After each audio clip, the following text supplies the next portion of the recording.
Is it on? Huh. It's my first time going live here.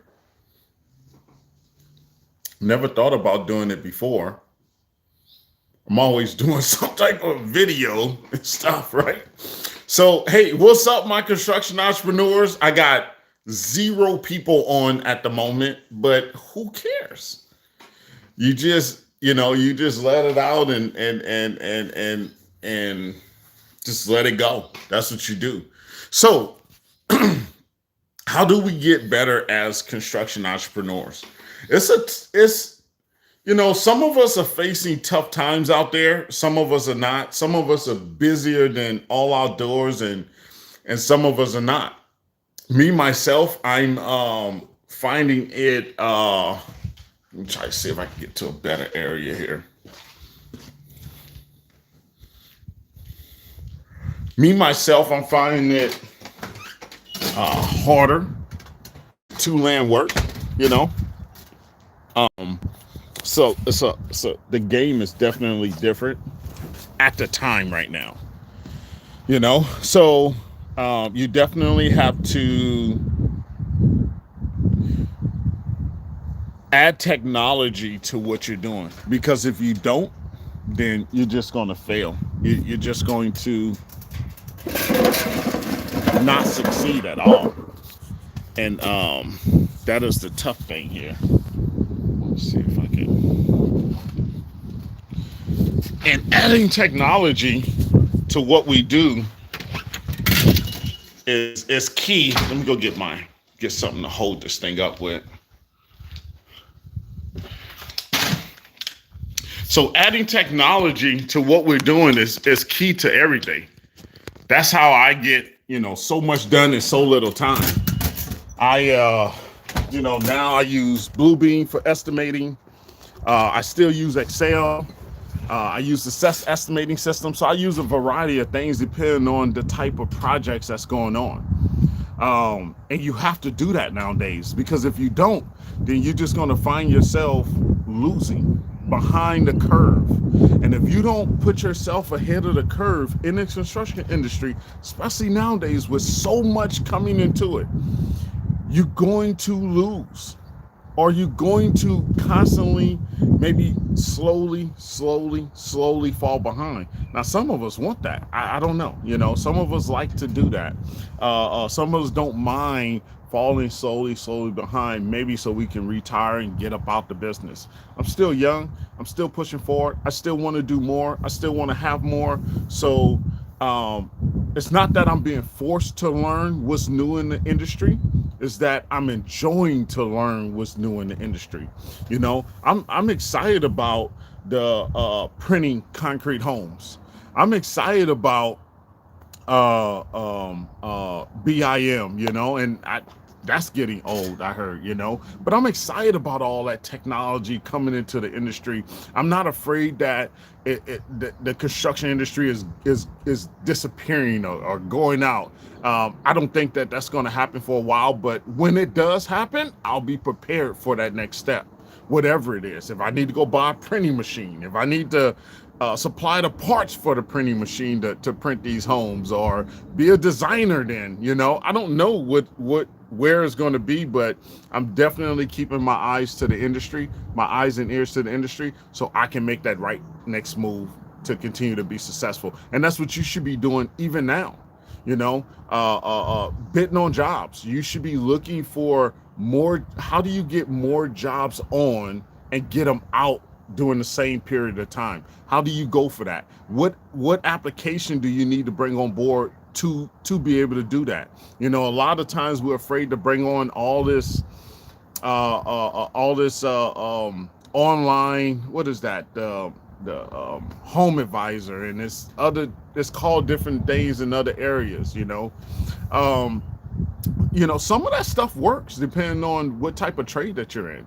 You have to look into it. You have to explore. You have to figure it out for yourself, or ask enough questions to understand it enough to say yay or nay. I use a lead generating software, but it's not.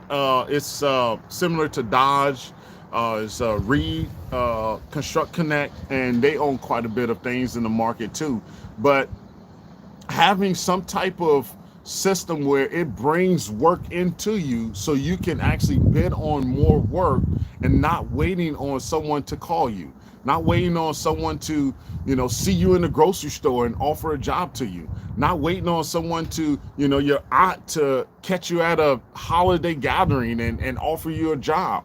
Those days are over. You're not going to stay busy like that. You're not going to be able to build a massive crew or a medium crew or small crew like that. You're not going to stay busy. So you have to put forth those efforts to bring forth those opportunities. Okay. If you want more opportunity, you have to go out here and discover where it's at. Where's the next job at? Who do I need to sign up with? What companies do I need to register with so I can get that work in? And it may take registering with 2 or 3 of those companies. It may take calling those companies and saying, hey, give me a free trial period for 3 days, and then you go all in on those 3 days to figure out if that works, figure out if it's not diluted leads, to where you can actually use those leads, bid on those leads, and actually land those jobs. And those are real jobs. I hope you watched my video that I recently did about residential, commercial projects, and public works, and what's the difference between those. Because a lot of us think that it's such a difference between those when we're already doing that type of work. If you haven't watched that video, go watch that video. That video is an eye-opener to show you that, hey, I'm already doing this type of work in residential. So why not do it in commercial? And why not do it in public works? And you can move that train up to where you would like it to be. Why wait? Why complicate it? That's why I do these videos, because this stuff is simple. This stuff is, at times it gets complicated. At times it gets hard. I'm not going to lie. But overall, this is simple. And we got to stop complicating this industry, complicating what we're learning out here, and realize that, hey, there's a chat here. So this is my first time getting on here. Looks like I got 2 people on, which is great, right? Sucks. First I was talking for a while with no one on. It doesn't matter, but looks like someone put in the chat, and I don't know how to I gotta learn stuff here, But anyway, so look, let me take this off here. So, okay, whatever. I guess I'll see it pop up or whatever. Okay, so listen. So getting on to some type of I know, right? So getting on to some type of system that's going to bring work into you, no matter what sector of work that you're in, is key, because that's going to keep you busy. Relying on word of mouth, it does work for certain sectors of work. I'm not gonna lie, it does work. Okay, the luxury building work, the luxury remodeling work, that they keep a close knit. The GC always go to their subcontractors. Their subcontractors always go to their same suppliers. It's great, right? But if you're not in that, or you're not trying to get in that, then you need to find something that's going to supply work to you. Now, I've done videos where you can actually see word of mouth is good. I'm not saying, what I'm saying is, doesn't work for everybody, and it's not for every sector of work. So right now I get work, I bid on work that come in through fax, email, and the lowest bidder gets the job, But when you do that word of mouth work, if you're to land that work, or you're receiving that work from the person that has it, then that's great, right? But if let's say you get a word of mouth job, right? And it's from a contractor that says, hey, you know what, I'm bidding on this job, word of mouth, I want to bring you on to it. But there's other GCs bidding on it, and you only submit a bid to that one general contractor, then you kind of lose out. Man, Craigslist, let's talk about that. Okay, so Craigslist is, that's where I started at, okay? Being unlicensed and a little bit of license, I started in Craigslist. And Craigslist was going great, right? Until I got my license and I wanted to move up. Now, Craigslist, there's some work that you can find on there that you can actually build from, Okay, but you also have to realize that Craigslist is a platform where mostly unlicensed contractors are, and the people that are posting for work on there, 90% or maybe 80% of those people that's posting for work is looking for the lowest possible price. Okay, the lowest possible price. If you see that breakdown I did, where I did an estimate, where I did an estimate, my estimates from 2003 to 2005 versus my estimates now.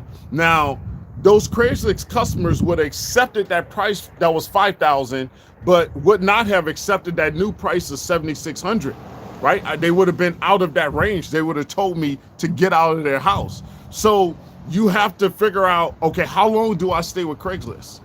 How long is Craigslist going to feed me? And then you have to figure out, how do I get to the next level? A lot of times we stay with Craigslist because Craigslist is easy. I remember the days when I was going on Craigslist and I had a system down. I check it every 30 minutes. I go to labor gigs. I go to some other labor section, experienced labor or something section, and I went over to admin area. I had a system down, and you had to submit those. You had to respond to those leads in enough time to get on board, to get a fill back. And it's great. I think it's great. But I think if you're looking to build and you're looking to get your company to that next level, it's going to be a challenge on bringing on a some type of system that's going to feed you work that you can actually bid on. Now, mind you, it's not for everybody. It all depends on what type of sector that you're in. That's what it is. It's the sector of work that you're in that determines what you need to bring in to feed you work. Right now, I'm in public works, but like I did that video, public works is also commercial. So you can say I'm in commercial and public works. So the work that I'm being fed in is for both sectors. Okay. And I just get work from other general contractors that's bidding on work. They literally say, hey, we want you to bid on this. And I say yay or nay. And then they continue to send work, you know, and then I choose which ones I want to bid on.